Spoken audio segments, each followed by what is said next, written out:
You know, what if I told you that the key to better health and even real wealth isn't about the latest fad diet or some complicated investment strategy? What if it all comes down to understanding just one single relationship, the one between your mind and your body? Let's dive in and explore that, shall we? All right, so let's just jump right in with the huge question, okay? It really gets to the core of everything. Who's really in charge here? Is it you? The one listening to my voice right now?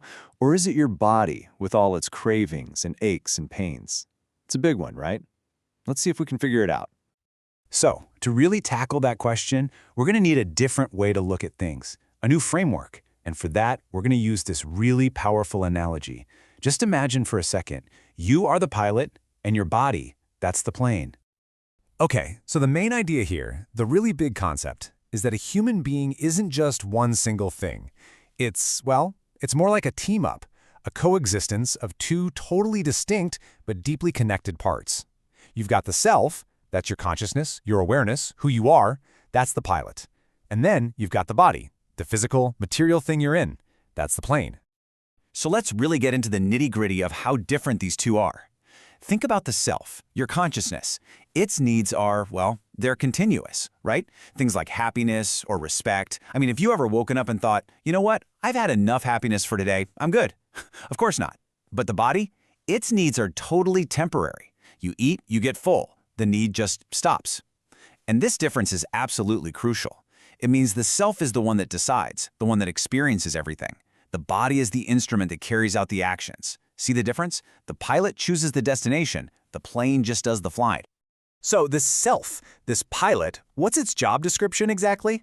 Well, it basically has three main roles. First, it's the seer. I mean, your eyes might see a bunch of squiggly lines on a page, but it's the self that understands their words and what they mean.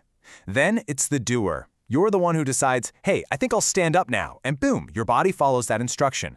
And last but not least, it's the enjoyer. All those feelings, happiness, sadness, even anger, they're felt in the self. Your body might cry or smile, sure, but the actual feeling, that's all you, the pilot.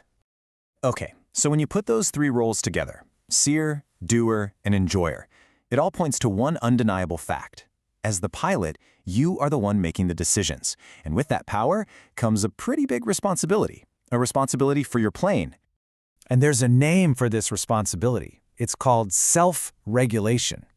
Now, I know what you might be thinking. Regulation sounds kind of strict, like it's about discipline and restriction. But it's not that at all. It's really about a feeling of deep responsibility towards the body. It's a commitment to nurture it, protect it, and use it in the right way. Just like a good pilot would take amazing care of their plane. And this quote really nails the key mindset shift here. It says, this self-regulation is not restraining or controlling. See? It's not about being a tyrant over your body. It's about identifying the responsibility and having commitment towards the body. It's a totally different energy. It's a partnership, not a dictatorship. All right, so if we're the responsible pilots here, then where's the owner's manual for this plane? How do we actually create that physical harmony we're all after? Well, there's a program for that. Let's break it down. But first, we need to be on the same page about what health even means in this context. It's actually pretty simple. Health is just a state where 1, the body does what the self tells it to do. You want to walk, it walks. Simple. And 2, all the different parts of the body are working together in harmony. Everything is in sync, like a well-oiled machine. So, here's the 4-step program for health and self-regulation. It's really logical when you see it laid out. Step 1 is the foundation, intake and routine. Giving the body the right fuel, good food, air, water, and a good schedule. Next up, step 2, labor and exercise. We've got to move this thing. Then, step 3 is balancing. This is about fine-tuning with things like good posture and proper breathing to keep all the internal organs happy. And now, notice what's last on the list? Step 4, medicine and treatment. It's there to assist the body when it needs help, not to be the first thing we run to. And this whole framework helps explain something we hear about all the time: psychosomatic disorders. It's not some mystery. Psycho just refers to the self, the pilot, and somatic refers to the body, the plane. So it's literally pilot-plane problems. When the pilot is stressed out, or confused, or just plain unhappy, it's going to affect how the plane flies. There's no way around it. Your mind directly impacts your health. Okay, this pilot and plane idea is super useful for health, but guess what? we can apply the exact same logic to another massive part of our lives, our relationship with material things, with stuff, and what it really means to be prosperous. So that leads us to a really interesting question to ask ourselves. If my body is just an instrument, if it's just a tool for the self, then how much stuff does this tool actually need? I mean, really need? And when you actually sit down and think about it, it's kind of shocking how limited the body's needs are. They're totally finite. You can pretty much lump everything into just 3 simple categories. You need stuff for nurturing it, food and water. You need stuff for protecting it, like clothes and a roof over your head. And you need stuff for rightly utilizing it, tools to get things done. That's basically it. Everything fits in one of those 3 buckets. And this, right here, is the game changer. Remember how the self's need for things like happiness is continuous, basically infinite? Well, the body's need for physical stuff is the complete opposite. It's always limited. It's finite. You can actually put a number on it. You can only eat so much food in a day. You can only wear 1 set of clothes at a time. And once you truly, deeply get that, it can completely transform your entire idea of what wealth is. Just to put this into perspective, think about this number, 600 kilograms. That is roughly how much food the world produces every single year for every single person on the planet. 600! Now, how much does the average person actually need to be healthy and well-fed? About 100 kilograms. So, we're producing 6 times what we need. The problem isn't a lack of stuff. It's not scarcity. The real issue is our mindset.